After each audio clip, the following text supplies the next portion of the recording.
Good morning to all of you. आज हम आपके सामने आ गए हैं वोकैब का एक न्यू सेशन लेकर। आज नए वर्ड्स देखेंगे। जिन स्टूडेंट्स ने पहले की वोकैब की क्लासेस नहीं देखी हैं वो ज़रूर जाके देखेंगे। डेली 5:30 बजे आपकी वोकैब की क्लास होती है।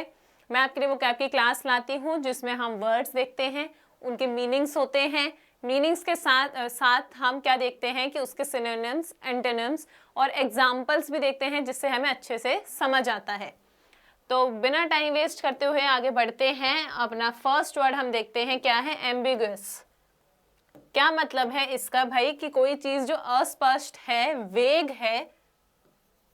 क्या मतलब है? अस्पष्ट। ठीक है, हिंदी में एक वर्ड में बोला जाए तो अस्पष्ट। और मीनिंग क्या इसका रहता है? देखिए, मोर देन वन इंटरप्रिटेशन, कि उसका मतलब एक से ज्यादा हो सकता है, यानी कि क्लियर मीनिंग नहीं है, कोई एक मीनिंग नहीं है। Not having one obvious meaning, एक मीनिंग नहीं है। नॉट पे ध्यान देंगे कि नहीं है एक मीनिंग। अगर हम सीधे शब्दों में बोले तो क्या हुआ भाई? नॉट क्लियर, कि उसका मतलब क्या हुआ? नॉट क्लियर, की क्लियर नहीं है। ठीक है, अब हम देखो यहाँ पर आपके सामने एक पिक्चर है, इसमें क्या है? वन वे लिखा हुआ है, लेकिन आपको डायरेक्शंस 2 दिखा रहा है। तो क्या मतलब हुआ कि भाई इसका मीनिंग जो है स्पष्ट नहीं है कि कहना क्या चाह रहे हो, वन वे है या 2 वे है। एरो 2 है, 2 डायरेक्शन है, लेकिन लिखा क्या हुआ है? One way. आगे बढ़ेंगे, एग्जाम्पल देखेंगे। एग्जाम्पल क्या कह रहा है? He gave me an ambiguous answer, कि मैंने उससे कुछ पूछा और उसने मुझे कैसा आंसर दिया? एक अस्पष्ट आंसर दिया, वेग आंसर दिया, या मैं कहूं ऐसा आंसर दिया जो कि क्लियर नहीं था। ठीक है भाई, इजी है, ज्यादा इसमें कुछ है नहीं। सिनोनिम आप देखेंगे, वेग। वेग का भी क्या मतलब रहता है? अस्पष्ट। डाउटफुल, डाउटफुल का क्या मतलब है? कि जब उसका एक से ज्यादा मीनिंग्स हो एक से ज्यादा मीनिंग हो सकते हैं, तो उसका क्या मतलब है? कि डाउटफुल है। डूबियस का भी क्या मतलब है? कि डाउटफुल रहेंगे, डाउट है, क्लियर नहीं है। ठीक है भाई, एंटोनिम देखेंगे, जो ऑपोजिट है, क्या है? ऑब्वियस। क्या मतलब? कि कोई अगर आपके सामने वर्ड लिखा है और अगर वो स्पष्ट है तो उसका एक ही मीनिंग होगा जो कि बहुत ऑब्वियस होगा। फिर है प्लेन। प्लेन का क्या मतलब है? उसमें कोई दो राहें नहीं है, प्लेन टेक्स्ट आपके सामने है, सिंपल सिंपल। क्लियर आपको बता ही दिया अभी, क्लियर का क्या मतलब है? स्पष्ट। आगे बढ़ेंगे नेक्स्ट वर्ड पे। चलिए भाई, नेक्स्ट वर्ड आपको दिख रहा है ओमिनियस। ओमिनियस का क्या मतलब है? जैसे कोई कोई व्यक्ति क्या होते हैं, वो जो आने वाला खतरा है उसको भाप लेते हैं। ठीक है, मतलब कि ये नहीं बोलेंगे कि एस्ट्रोलॉजर है या कुछ है, लेकिन कभी कभी किसी को क्या होता है, इंट्यूशन हो जाती है, गट फीलिंग होती है कि आने वाले टाइम में कोई खतरा आ रहा है या कोई बड़ी दुर्घटना होने वाली है।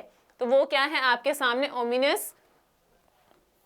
क्या करना? कोई जो आपकी घटना है या कोई दुर्घटना होने वाली है या कुछ होने वाला है जो बुरा है, उसको भाप जाना। मीनिंग आप यहाँ पर देखेंगे, suggesting that something bad is going to happen in the future। Future में कोई चीज होने वाली है, उसको भाप जाना। हिंदी में बोला जाए तो क्या बोलेंगे? जैसे मैं बोल दूं अशुभ, या मैं बोलूं अमंगल।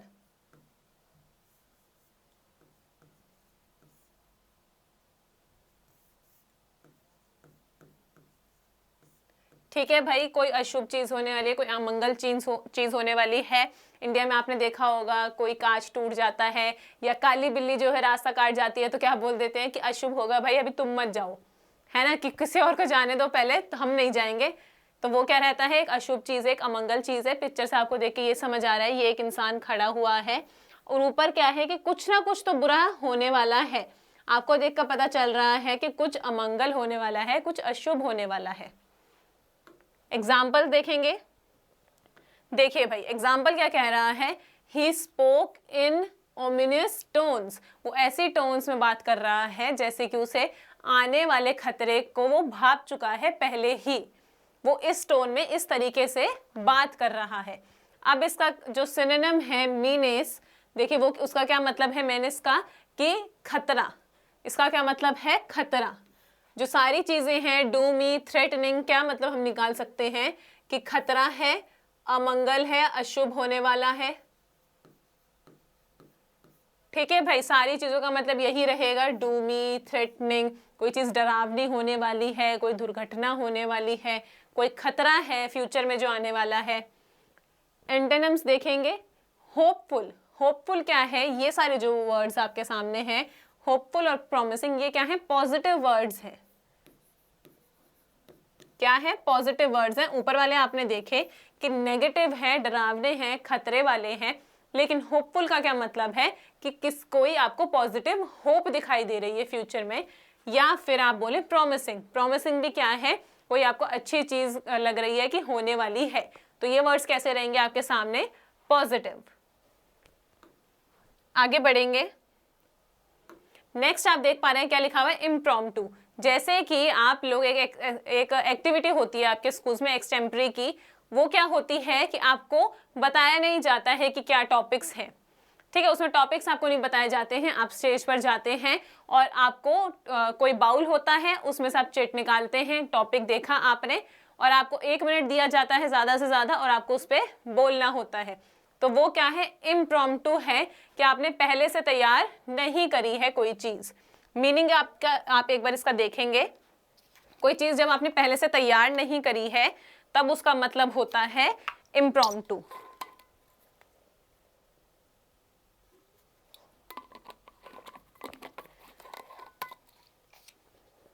तो अगर हम इसका मीनिंग देखें क्या है, डन विदाउट बीइंग प्लान्ड, कि कोई ऐसा काम किया जा रहा है जो पहले प्लान नहीं किया था, ऑर्गेनाइज नहीं किया था, या रिहर्स नहीं किया था। क्या मतलब, अगर हिंदी में बोलूं तो बिना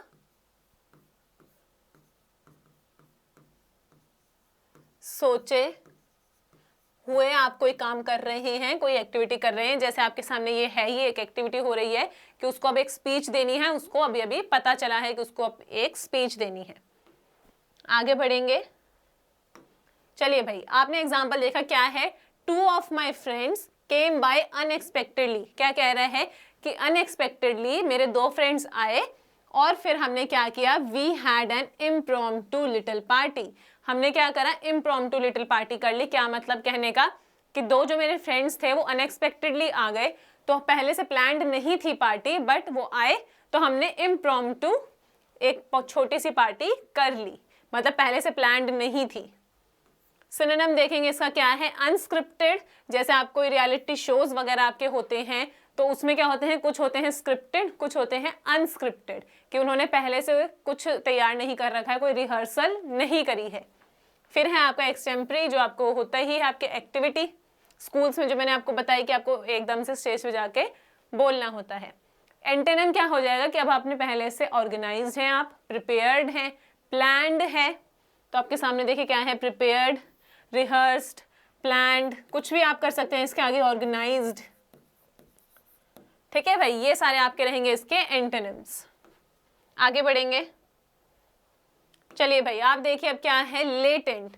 लेटेंट का क्या मतलब रहता है, कोई चीज जो छिपी हुई है वो उसकी एग्जिस्टेंस है, लेकिन वो अभी दिखाई नहीं दे रही है, छुपी हुई है या व्यक्त नहीं हुई है। हम बोले अव्यक्त, या मैं बोलूं छिपा हुआ, तो वो क्या होता है, लेटेंट। जैसे आपकी लेटेंट हीट होती है, लेटेंट लर्निंग होती है, लेटेंट टैलेंट होता है, कि छिपी हुई हैं ये सारी चीजें हैं। जैसे कि लेटेंट टैलेंट का क्या मतलब हुआ कि इंसान के अंदर टैलेंट है लेकिन अभी उभर कर नहीं आया है, छिपा हुआ है। मीनिंग आप देखेंगे क्या है, एग्जिस्टिंग, कि एग्जिस्ट कर रहा है बट अभी तक डेवलप नहीं हुआ है, नॉट येट डेवलप्ड। सीधा बोले तो हिडन, कि अभी छुपा हुआ है, अभी तक किसी ने उसको देखा नहीं है। जैसे कि टैलेंट है, अभी तक उभरा नहीं है। एग्जाम्पल देखेंगे, एग्जाम्पल आपके सामने क्या है, देखिए first, without training his musical talent remained latent, कि ट्रेनिंग के बिना तो जो उसका टैलेंट था वो छिपा ही हुआ था, हमें पता ही नहीं था कि वो कितना टैलेंटेड है। सिनोनिम्स देखेंगे क्या है, कंसील्ड, कंसील्ड का मतलब है छिपा हुआ, फिर है वील्ड, ढका हुआ, और फिर है हिडन, आपका छिपा हुआ। ठीक है, बिल्कुल आपके नियर, उसके एग्जाम्पल जो मीनिंग है उसके नियर ही है सारे के सारे। एंटोनिम्स आप देखेंगे क्या है, एविडेंट। एविडेंट का क्या मतलब है कि आपके सामने सामने है, ठीक है, इसमें कोई छिपी हुई बात नहीं है, एविडेंट है ये चीज। जैसे बोल देते हैं ना, एविडेंट है ये चीज। एविडेंट का क्या मतलब है कि सबको पता है, सबके सामने है, छिपी हुई नहीं है। फिर है आपका ट्रांसपेरेंट। ट्रांसपेरेंट भी आपको पता है, पारदर्शी जैसे बोला जाता है कि ट्रांसपेरेंट है, उसमें कुछ छिपने वाला है ही नहीं। जैसे कोई ग्लास है, अगर वो ट्रांसपेरेंट है तो ग्लास के अंदर का आपको सब कुछ दिख रहा है। अगर उसके पानी के अंदर कोई कीड़ा मकोड़ा है तो आपको सब कुछ दिख रहा है। विजिबल भी आपको पता है कि जो आपको दिखाई दे रहा है। नेक्स्ट देखेंगे, नेक्स्ट आपके सामने प्रैग्मेटिक। प्रैग्मेटिक जो है आपका थोड़ा साइकोलॉजी से रिलेटेड है, लेकिन इसका क्या मतलब है, प्रैक्टिकल होना।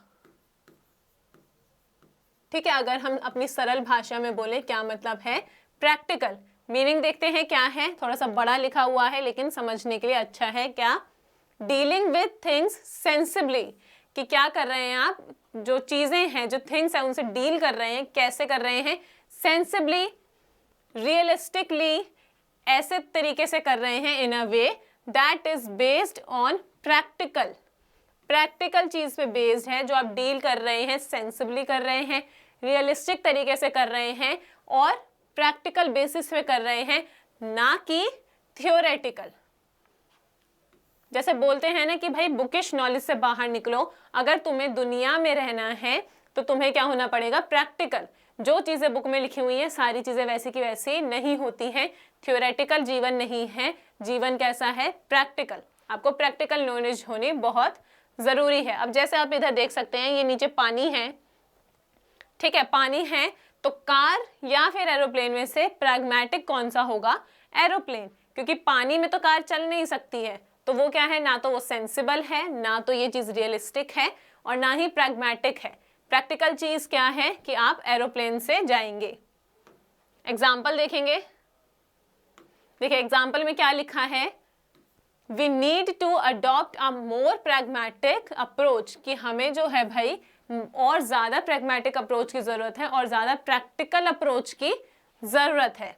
सिनोनिम आप देखेंगे, फर्स्ट आपके सामने क्या ही लिखा हुआ है, प्रैक्टिकल, फिर वही रियलिस्टिक और सेंसिबल, ये तीनों आपने देखी इसकी मीनिंग में भी थी।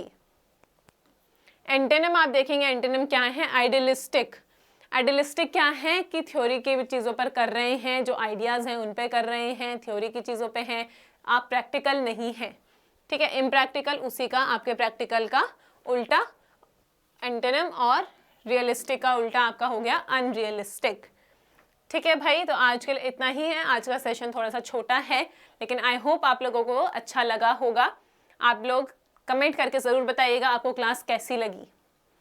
ठीक है भाई, चलिए, रोज़ हमारी वो कैब की क्लास होती है, कल भी होगी, डेली हो रही है। डेली हमारे साथ 5:30 बजे जुड़ना ना भूलिएगा। चलिए भाई, आज के लिए इतना ही। Thank you so much.